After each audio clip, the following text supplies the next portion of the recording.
Hello guys, welcome back. In today's Excel VBA video, we are going to continue our discussion which we started in the previous video about manipulating the columns width of the cells using the VB code. So this is our screen from the previous video itself, where we have used this column width function to set a custom column width for our cell named A1. Okay, now what we are going to do is by using these two statements, we have found out that the width that we get in those cases is very wide. We cannot just navigate through it, and if we try to navigate it, then there is a lot of white spaces remaining after our data. So it is not advisable to get so much of white space because it is not good for viewing purposes. Okay, so now what option do we have from Microsoft Excel is we can just auto fit it. Okay, that means whatever the space that your text requires would be used by the cell. Okay, the cell the width of the column would be auto fitted according to the need of your particular cell. Okay, and it is dependent on the cell by cell basis. That is, if the cell has 2 letters only, it would be that wide. If the cell has 2 words, then it would be that much wide. So how can we fit the column width to the auto fit using the VB code is what we are going to see right now.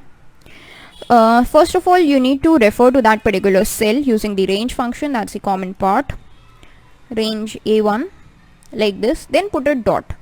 Then since we are currently trying to auto fit the width of the columns, so what will we do is just use this keyword columns, put a tab, then again put a dot. Now in the columns property, we have a property or a method named as auto fit.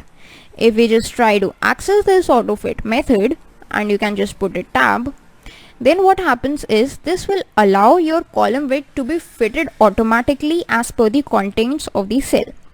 So let's see its usage. Let me just clear these 2 lines of code because they are no longer required now.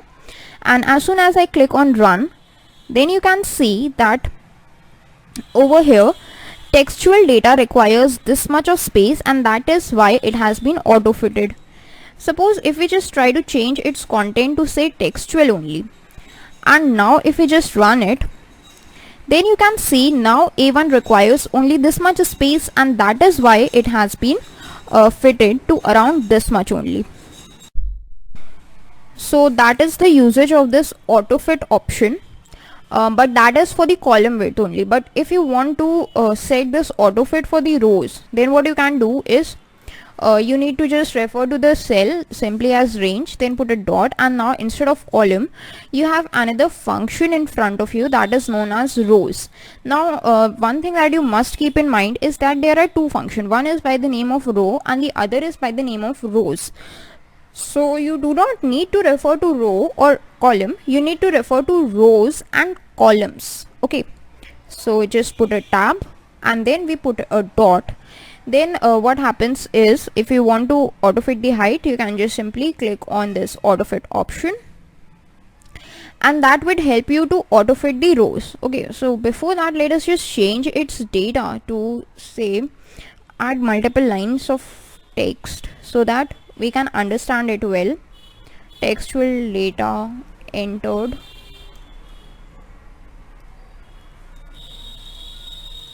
in multiple lines, like this. Okay, now let's see what happens if we just try to auto fit the rows. You can just run it and you can see that the rows have been auto fitted. Now if you want to auto fit the columns again, you gotta write just the same thing.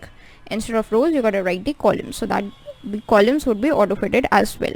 Okay, now that was about the rows auto fitting and the columns auto fitting. We have already learned about the column width, how can we manipulate the column width. Now the next thing comes is how can you actually change the row width or the row height. How can you change the row height? So a simple thing is you can just drag it around here and you would be able to change it. But what happens if you want to do it with the help of code? So you gotta write the code. First of all, you gotta refer to that particular cell using the range function. So I'm just going to apply it on the range or the cell number A1 only, then put a dot. Then you can search for a function or a method called as row height. If you just put a tab and put an equal sign, then you can give a custom row height. As in the column width, we have already seen that you cannot give negative value. So here also, if you just try to put a negative value and try to run it, then you will get this error that it is out of the range. So you gotta provide with a valid positive number, or if you just provide 0, that's perfectly valid.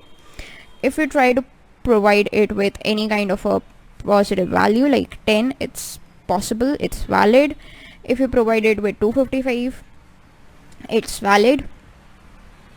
Now the range for this row height thing is completely different than from the column width. Okay, for the column width, what the upper range we had was 255, but over here it's completely fine. Let's just see what is the upper range. So if we just try to provide 500, we will get that it is an error, means that 500 is out of the range. So its range must be around something like 400. Yes, 400 is a valid value. What about 455? That's invalid. So it's something between 400 till 430.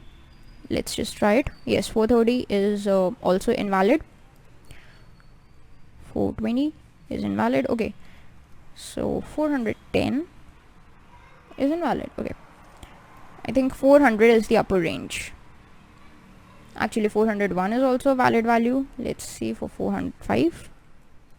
408, that's valid. 409 is also valid.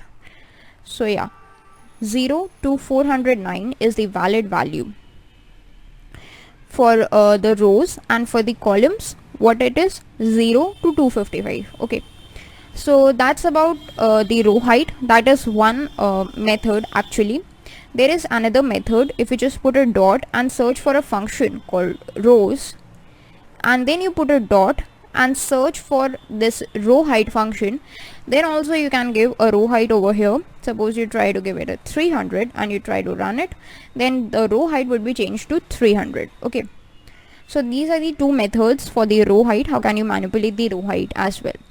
But that was about only a single cell. Suppose if you are concerning yourself with the row A1, then all the cells in the row A1 would be manipulated with this. But if you want to turn it for kind of multiple rows from suppose A1 till A10, then what happens is, let us just keep it at 30 so that it is visible. Now if you want to go from A1 to A10 and want all of them to be completed with a width, or sorry, a height of 30 in one go, then you can simply use the range over here within the arguments in the range function, that is A1 till A10.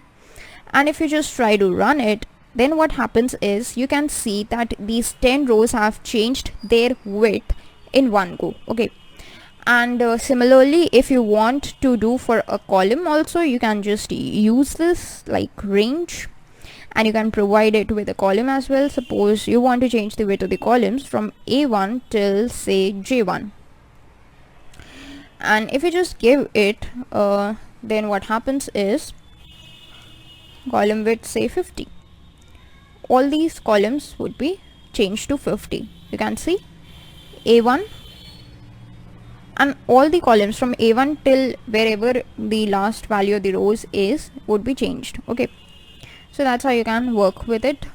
And if you want to give it some other values, say you can give it a 30 or a 20 so that it is visible.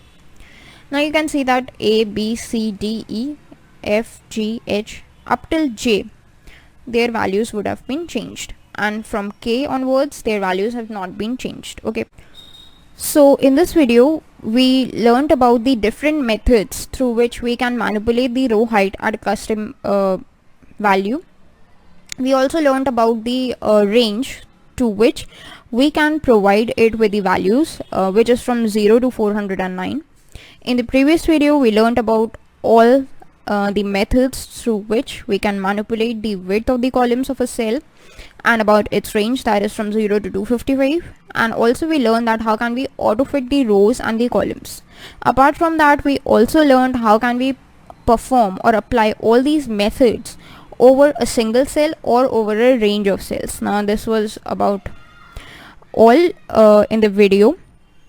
So with these two videos we wrap up our topic of manipulating the row height and the column width, and that is all for today's video. I hope you all have enjoyed it, and thanks for watching. Goodbye.